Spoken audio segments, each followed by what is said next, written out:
मार्ग मिळाला, ज्यांच्या कार्यामुळे त्या लोकांना मान सन्मानाने जगण्याचा एक अधिकार मिळण्यासाठी एक ताकद मिळाली, अशा सगळ्याच महामानवांच्या कार्याला मी सर्वप्रथम अभिवादन करतो आणि नतमस्तक होतो.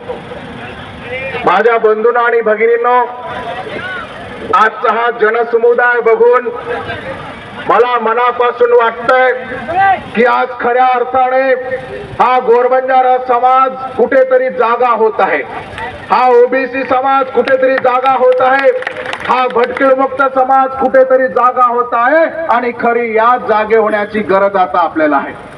माझ्या बंधूंनो आणि भगिनींनो, मला तुम्हाला सांगायचं आहे की भारत देशाला स्वातंत्र्य मिळून एक नव्हे दोन नव्हे तब्बल 76 वर्ष झाली. 76 वर्ष.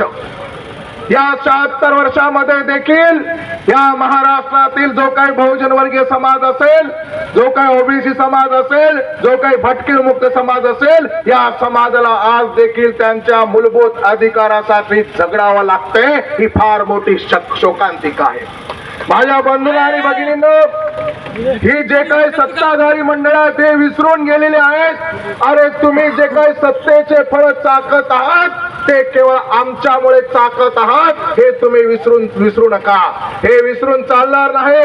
तुम्हाला सांगायचं आहे, इथे सगळे आमचे ओबीसी बांधव इथे आलेले आहेत, भगिनी इथे आलेले आहेत. या गोरबंजारा समाजाने या भारत देशातील लोकांना खाऊ घालण्यासाठी जो काही लदणीच्या माध्यमातून जे काही अन्नधान्याचं ट्रान्सपोर्ट केलं आणि अन्नपूर्णाचं काम केलं आणि या समाजाने जो अन्न पुरवलं, त्या अन्नाच्या भरोशावर ते अन्न खाऊन या भारत देशाची लोक जिवंत राहिलेली आहेत, हे मला या ठिकाणी सांगायचं आहे. एवढंच नव्हे तर या गोरबंजारा समाजाने मिठाचा व्यापार केला.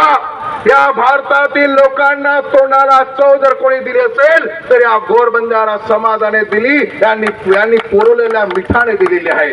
आणि आपल्या इकडे सांगण्यात येतं की ज्याचं मीठ खातात त्याच्याची इमानदारी केली पाहिजे, असं इथे सांगितलं जातं. पण माझ्या बंधूंनो आणि भगिनींनो, इथे आपण बघतोय, अरे या लोकांनी आपल्या मिठाला हे लोक जागली नाहीत.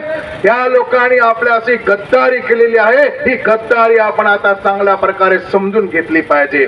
इथे असलेला तमाम गोरबंजारा समाज, विमुक्त जाती या प्रवर्गातील 14 समाजाची लोक, ओबीसी समाजातील लोक, सगळ्यांना मला सांगायचं आहे, एक छोटीशी गोष्ट मी तुम्हाला सांगतो की आपण आपल्या हक्काच्या घरामध्ये राहत